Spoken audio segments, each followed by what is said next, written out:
एक दिन एक जवान आदमी भगवान बुद्धा को देखने आता है। वह बुद्धा से कहता है कि वो उसे अपनी शिक्षाएं दें, लेकिन आसान भाषा में, जिससे वो उनकी शिक्षाओं को समझ सके। बुद्धा ने आदमी से पूछा, क्या तुम्हारा कोई बेटा है? जवान आदमी ने उत्तर दिया, हाँ, मेरा एक बेटा है। बुद्धा ने पूछा, क्या तुम्हारे भाई का कोई बेटा है? जवान आदमी ने उत्तर दिया, हाँ, मेरे भाई का भी बेटा है। बुद्धा ने फिर पूछा, क्या तुम्हारे पड़ोसी का भी कोई बेटा है?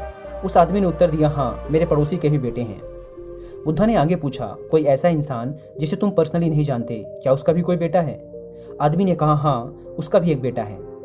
महान बुद्धा ने फिर उस आदमी से पूछा, अच्छा, तुम मुझे बताओ कि यदि तुम्हारे बेटे की मौत हो जाती है तो तुम्हें कैसा लगेगा? तुम कितने दुखी होगे? जवान आदमी ने कहा, बुद्धा, मेरे दुख का कोई अंत नहीं होगा, यहाँ तक कि मैं अपने बेटे की मौत की खबर सहन भी नहीं कर पाऊंगा। मुझे ऐसा लगेगा जैसे कि मेरी पूरी दुनिया ही उजड़ गई। मुझे नहीं पता बुद्धा कि मैं उसकी मौत के बाद कैसे जिंदा रह पाऊंगा। भगवान बुद्धा ने आगे पूछा, यदि तुम्हारे भाई की बेटी की मौत हो जाती है तो तुम्हें कितना दुख होगा? आदमी ने कहा, मुझे बहुत दुख होगा, लेकिन उतना नहीं जितना मेरे खुद के बेटे की मौत पर होता। बुद्धा ने आगे पूछा, यदि तुम्हारे पड़ोसी के बेटे की मौत हो जाए तो तुम्हें कैसा लगेगा?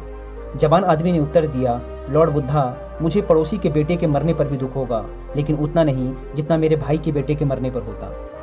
भगवान बुद्धा ने फिर पूछा, अगर उस इंसान के बेटे की मौत हो जाए जिसे तुम जानते ही नहीं थे, तब तुम्हें कितना दुख होगा?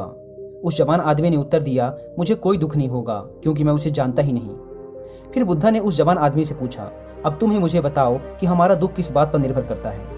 कुछ देर सोचने के बाद उस जवान आदमी ने उत्तर दिया, महान बुद्धा, हम कितने दुखी होंगे वो इस बात पर निर्भर करता है कि हम किसी भी चीज़ से कितना जुड़े हुए हैं, हम उससे कितना लगाव महसूस करते हैं और किस हद तक हम उसे अपना मानते हैं। बुद्धा ने कहा, बहुत बढ़िया।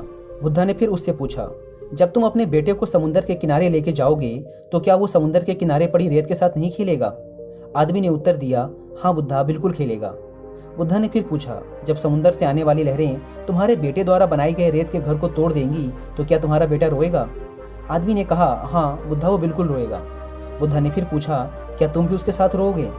आदमी ने कहा, नहीं, मैं नहीं रोऊंगा। बुद्धा ने पूछा, तुम क्यों नहीं रोओगे? आदमी ने कहा, बुद्धा, बच्चा रोएगा क्योंकि उसे लगता है कि वो रेत का घर सुंदर है और हमेशा वहीं बना रहेगा, इसलिए वो उसके साथ जुड़ाव महसूस करता है। बच्चे की भावनाएं उस घर के साथ जुड़ जाती हैं, जबकि मैं जानता हूँ कि वो रेत का घर परमानेंट नहीं है, वो हमेशा वहाँ नहीं रहने वाला। कुछ समय बाद उसे लहरों से टूटना ही है, इसलिए जब वो समुद्री लहरों से टूटता है तो मुझे दुख नहीं होता। महान बुद्धा मुस्कुराए और कहा, अब तुम समझ गए, है ना? अगर तुम इस ब्रह्मांड के सत्य को जानने का प्रयास नहीं करते, तब तुम इस अंतहीन संसार में बस यूं ही चलते चले जाओगे।